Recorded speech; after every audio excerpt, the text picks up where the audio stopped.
Now, here is one more thing that is very, very disturbing. Now, it's believed to have been sent by one of these jihadists that came to attack the Druze, and it helps confirm the idea that this was a planned attack. They were just waiting for the excuse. People are saying that after the Druze religious delegation came from Syria and joined with their family in Israel and went to celebrate the holiday for the Druze and to pray in the grave of the prophet Jethro. And that was scaring the Muslim world because it was making them look bad and was making the Israelis look good. What's happening here? An enemy country is sending its people that are coming peacefully, and Israel is welcoming them and taking them on buses to the religious places. Instead of destroying the religious places, actually letting them practice their faith. And then they came back, and the Muslims were waiting for an excuse to do to the Druze what they did to the Christians and to the Alawites. So they either fabricated that, audio message or not.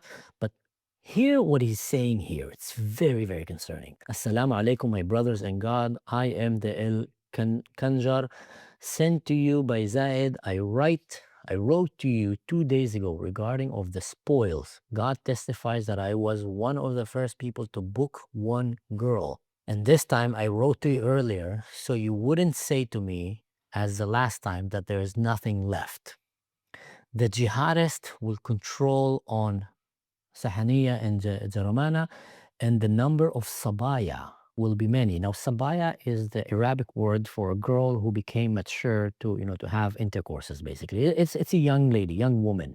It doesn't always mean like a sexual slave. It's literally just the word for a woman that is mature, physically mature. And the number of sabaya will be many. No need to repeat the specification, which I want because you already have them from the last time. I'm sure that you're gonna give one if the sabaya, and remember, the most important thing, the money is ready. Now, just understand what's going on here. This is literally probably a frustrated Mustafa jihadist, or I don't know what is going on, Allahu Akbar, and he's hoping that he can get the women of the Druze community after they kill their fathers and their brothers and make them their sex slaves. And he's aiming for the young ones because why not? Let's take for a young one so she can serve me and be my slave for many, many years to come. This is medieval, radical, Islamic Khalifa, crazy stuff that is going on. They're trading with human life. They're going around thinking, how can we kill these people so I can bring another woman to my household to become my sex slaves and I don't know what. And he's saying, last time you didn't give me, this time, please, I demand, don't forget, the money is ready. So we're talking about not only just a religious war, but also slavery, modern day slavery that is happening in Syria. They want to go and massacre the people and make their daughters as sex slaves. Haybar, ya Yahud, its finest, and to all of you in the West and the US and Europe, Intifada revolution, that's what it means, guys. Wake up. Don't forget me, and I'm sure about the attack. Maulana will be happy from you if you give me one girl of the Sabaya, because I am from his side. Thank you, brother. I am waiting for your response. Assalamu alaikum.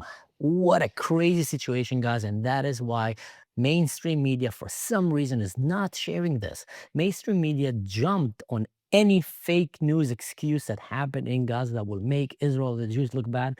But they're not jumping on any excuse that is happening in Syria, where there's so many overwhelming evidence of the crimes that are committed there under the radical jihadist Muslim regime that is controlling Syria right now.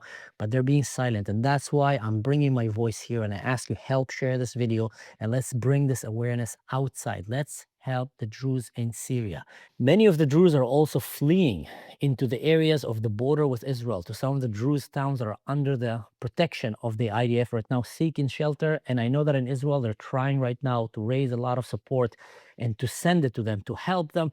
Here, this is a very interesting video that was made by sheikhs from Israel talking about how can you help the Druze. Now, I've created also a GoFundMe where I'm going to share the link over here, and every donation to that fund is going to go directly to these guys and to the Druze in the north in Masjid al-Shams, where they can buy supplies and send them to the Druze in Syria so we can help these people as the government is trying to kill them. Here's the שלום לכל החברים בקבוצת מרד החליפים. אנחנו האנשים בירכא הממונים על בית התפילה. לאור המצב של אחינו בסוריה והטבח שהם עוברים מצד אנשים קיצוניים ורדיקליים, עוברים הרבה דברים קשים מאוד, גברים ונשים, זקנים, בנים ובנות, הדברים מסתבכים והולכים למבוי סתום. אנחנו בכפר ירכא, באמצעות בית התפילה, באמצעות כל הקהילה בירכא ובחסות כבוד ראש העדה השייח' מואפק טריף מקיימים תרומות לאחינו הדרוזים בסוריה, ובמיוחד לנשים, לילדים, לבנות שאיבדו את האבא של המשפחה. אנחנו מבקשים מכם, כי אנחנו ברית חיים, אנחנו בני יתרו, אנחנו אחים בחיים, מבקשים תעזרו ליתומים, תעזרו לנשים שאיבדו את הבעלים שלהם, מבקשים תרומות כספיות דרך בית התפילה באמצעות הקבוצה הנדיבה שלכם, ואנחנו באמצעות המנהיגים שלנו ובחסות המדינה מעבירים את התרומות לאחינו בסוריה לאן שצריך להגיע. אני מודה לכם מקרב לב ומקווה שברית החיים תימשך לאורך כל הימים. תודה רבה מכל לב. تحية مدينة في سوريا. Am Israel Chai. Well, I'm going to leave a link, like I said here. Anyone who want to find direct ways to help, you can come and share that link. And I'm going to directly connect to these guys. I already know which group they're talking about. I'm part of that group when they talked about the Mayor of the Khalifing. That is a podcast in Israel run by a Druze named Khalifa. And me and him have a panel there on every Friday where we talk in Hebrew when explaining to the people of Israel. So we're going to directly contact them, and any donation that are going to come are going to go directly to them. Very disturbing thing that is happening, that the government there have shut the electricity and internet over the Druze communities. Now, something very sinister is happening behind the scene. And I've seen that with a video where you see a Muslim jihadist guy who piled up a bunch of Druze men and religious people, and they're shaving their beards and they're making them make sounds of cows and goats and sheep just before they go and execute them. And then you hear in the background, someone is yelling at him, turn the camera off, turn the camera off.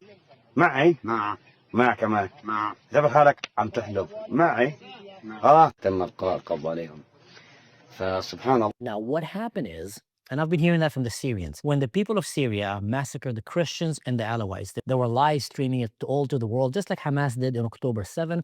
But that backfired really badly on them because the Western community started pressuring them, saying, what's going on? Jawlani, you said you're going to be, a moderate leader and you're going to make Syria great again. What's happening here? So instead of actually trying to change Syria, what they're doing is they're saying, don't share these videos, but keep doing any crime under the sun. Just don't share it out there. It's very disturbing. And if Elon Musk will ever hear this video, Elon, I think it would be a very good idea to put some Starlink right now over Syria and to help protect the minorities who are being oppressed by the government. Let me tell you something, guys. If the Druze in Syria fall down, all the minorities in Syria will extinct. Literally, the Druze are right now the last stronghold of minorities that is still standing tall and trying to fight and defend themselves and other minorities. And if they fall, I'm telling you, the minorities in Syria will be wiped out. Turkey is trying to wipe out the Kurds. Jawlani and his guys are trying to wipe out the Kurds and the Druze and the Christians and the Alawites. This is a real genocide that is happening, but surprise, surprise, no one in the campuses in Columbia and Harvard is demonstrating or saying all eyes on Syria. Why is that happening? Well, we all know the answer, because their friends, the jihadists, are the one who committed the crime, and they don't want to expose their friends. They only like to expose the victims and to weaken the only one that is trying to fight and defend, which is Israel and the Druze and other groups around this area that are fighting for their life. And like I said, the link is going to be somewhere in this video. Click that link if you want to find direct ways to help and support them. Thank you, guys. God bless. Stay safe.